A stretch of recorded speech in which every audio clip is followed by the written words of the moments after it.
There are moments when evil walks among us so quietly, so carefully, that it leaves barely a trace. December 31st, 1998 was one of those moments. In the small Canterbury town of Ashburton, as families prepared for millennium celebrations and teenagers made plans for New Year's Eve parties, a predator was watching, waiting, planning the perfect crime. His name remains unknown. His face has never been seen in a police lineup. His DNA has never been matched to any database. But his handiwork, the calculated, methodical destruction of 15-year-old Kirsty Bentley, would become New Zealand's most haunting cold case. A murder so expertly staged, so forensically clean, that after more than a quarter century, he remains free, walking among us, perhaps even listening to this very story.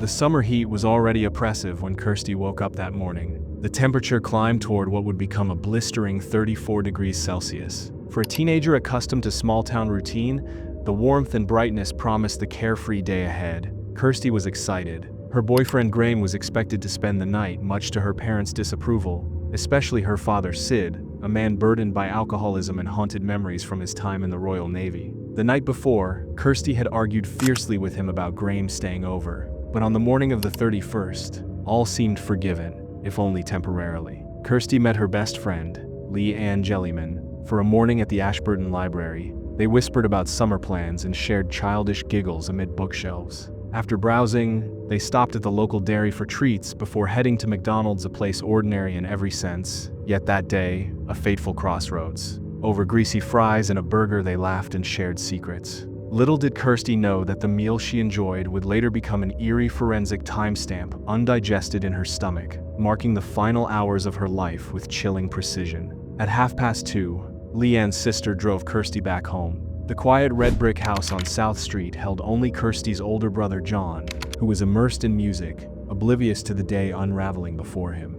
John had recently dyed his naturally blonde hair dark brown, a small rebellion against the blandness of suburban life. He was blissfully unaware that Kirsty would never return from the simple walk she was about to take. At precisely 2:38, Kirsty's phone call to Graham's house ended in voicemail, the last recorded communication she would make. With Abby, the family's loyal black Labrador, she stepped outside a small, seemingly innocent journey along the Ashburton River path, a walk she'd taken countless times before without incident. At 3:05, an 11-year-old boy spotted her and Abby through a window, their silhouette calm against golden afternoon light. Kirsty wore her blue butterfly-patterned sarong, the one she cherished, and her faithful dog trotted at her side. It was the last time anyone would see her alive, but shadowed eyes were watching, someone familiar with her routines, intimate with this quiet town's rhythms. A predator who waited patiently for the perfect moment. Kirsty's encounter with this predator was brief, brutal, and final. A single, savage blow to the back of her head shattered her skull.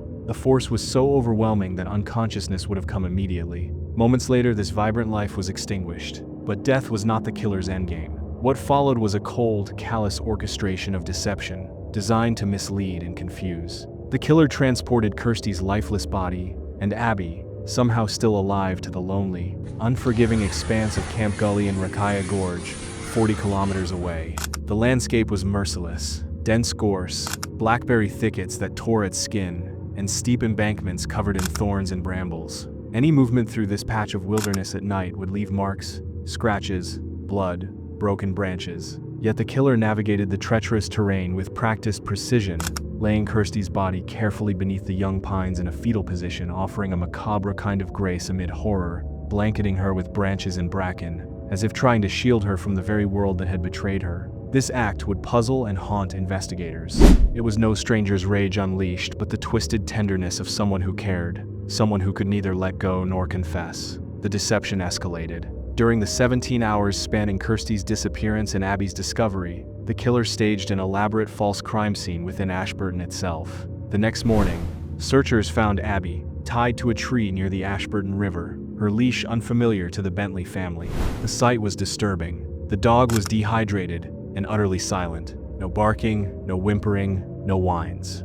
She would not alert the search parties, even when Kirsty's name was called in her presence. Even more chilling, this exact area had been searched thoroughly only the night before, by search teams, including members of Kirsty's own family. Abby simply had not been there then. Someone had brought her back, placed her there in the darkness, along with meticulously arranged evidence. Nearby, hanging from thorned blackberry bushes, were Kirsty's green underwear and boxer shorts. Forensic examination would later reveal that the clothes had not touched the ground, no soil, no plant matter clinging to fabric, indicating they were carefully positioned to mislead. International experts labeled the scene a staged false flag, a sophisticated attempt to direct investigation down the wrong path. The dog, the underwear, the location, each a calculated phantom designed to sow confusion and delay justice. Abby's silence was a haunting testimony. She had seen it all, witnessed the violence and the betrayal firsthand. Yet trauma had stolen her voice, rendering her a mute witness to this unspeakable crime. The police response was exhaustive. Over 400 interviews were conducted, hundreds of suspects scrutinized, 70 archive boxes swelled with evidence and statements.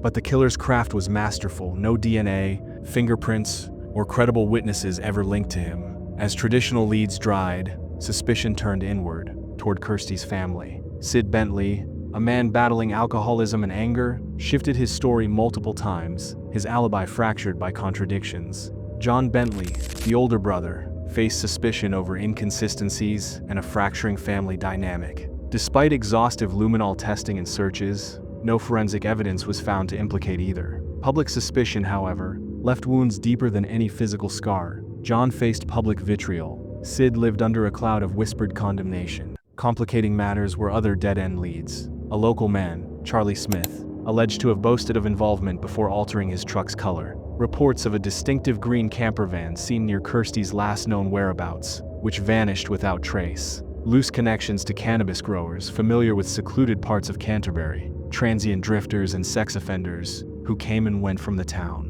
In 2018, 2 decades after Kirsty's murder, advances in DNA technology offered a flicker of hope. Testing on evidence previously unusable sought to reveal microscopic clues lost to earlier methods. But 2 years later, this hope dimmed. New results failed to produce actionable leads. Today, a $100,000 reward underscores the official commitment to solving this case.